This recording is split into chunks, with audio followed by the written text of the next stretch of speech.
श्री राम त्रेता युग के आदर्श पुरुष, मर्यादा पुरुषोत्तम और धर्म के प्रतीक माने जाते हैं।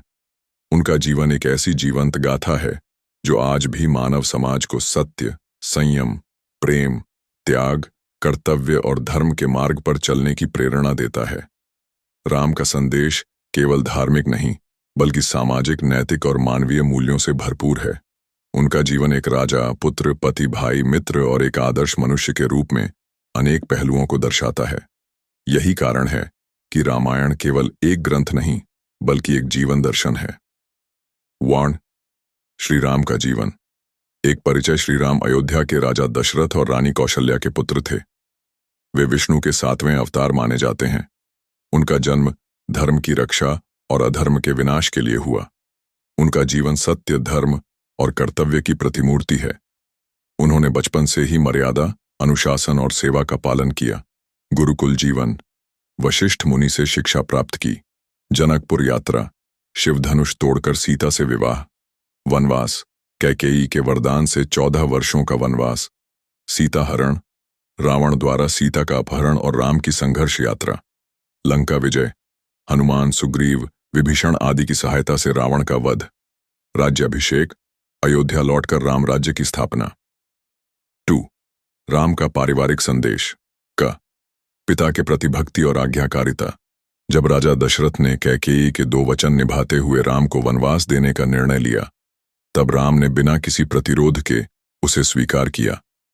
उन्होंने कहा, पिता की आज्ञा मेरे लिए सर्वोपरि है। ये संदेश आज के समय में हमें यह सिखाता है कि माता पिता की आज्ञा और उनकी सेवा में जीवन का सर्वोत्तम धर्म छिपा है। खा. भाई के प्रति प्रेम। राम, लक्ष्मण, भरत और शत्रुघ्न के संबंध आपसी प्रेम, त्याग और विश्वास का प्रतीक हैं। भरत ने वन जाकर राम से अयोध्या लौटने की प्रार्थना की, लेकिन राम ने धर्म की मर्यादा का पालन करते हुए मना कर दिया। भरत ने राम की खड़ाओं को गद्दी पर रखकर राजकाज चलाया। गी. पत्नी के प्रति आदर्श। राम और सीता का संबंध आदर्श पति पत्नी के रूप में देखा जाता है। सीता ने पति धर्म का पालन करते हुए स्वयं वनवास का चयन किया। राम ने सीता को सदा सम्मान दिया, चाहे परिस्थिति कैसी भी रही हो। 3. श्री राम की नीति और शासन का आदर्श। राम राज्य। राम राज्य वह आदर्श है जहां कोई दुखी नहीं था, कोई भूखा नहीं था, कोई अन्याय का शिकार नहीं था, सब धर्म का पालन करते थे। राम ने अपने शासन में जनता की भलाई को सर्वोच्च स्थान दिया। वे स्वयं न्यायप्रिय, निर्भीक और जनसेवक थे। वे कहते थे, राजा का धर्म है कि वह प्रजा को अपने परिवार से अधिक प्रिय माने। आज के राजनेताओं और प्रशासकों को राम राज्य की कल्पना से प्रेरणा लेनी चाहिए। 4. राम का धर्म और न्याय के प्रति दृष्टिकोण। श्री राम का सबसे बड़ा संदेश है, धर्म का पालन करो, चाहे परिस्थितियां कैसी भी हों। उन्होंने राजा होते हुए भी धर्म की रक्षा के लिए वनवास स्वीकार किया। रावण के भाई विभीषण को शरण दी, जबकि वह शत्रु पक्ष से था। यह शरणागत धर्म का पालन था। उन्होंने रावण का वध धर्म के आधार पर किया, न कि व्यक्तिगत बदले के लिए। 5. श्री राम का संदेश विभिन्न भूमिकाओं में। क. आदर्श पुत्र के रूप में। राम ने पिता की आज्ञा को सर्वोच्च माना, भले ही वह उन्हें वन में भेजे। संदेश माता पिता के आदेश और सेवा को धर्म मानना चाहिए।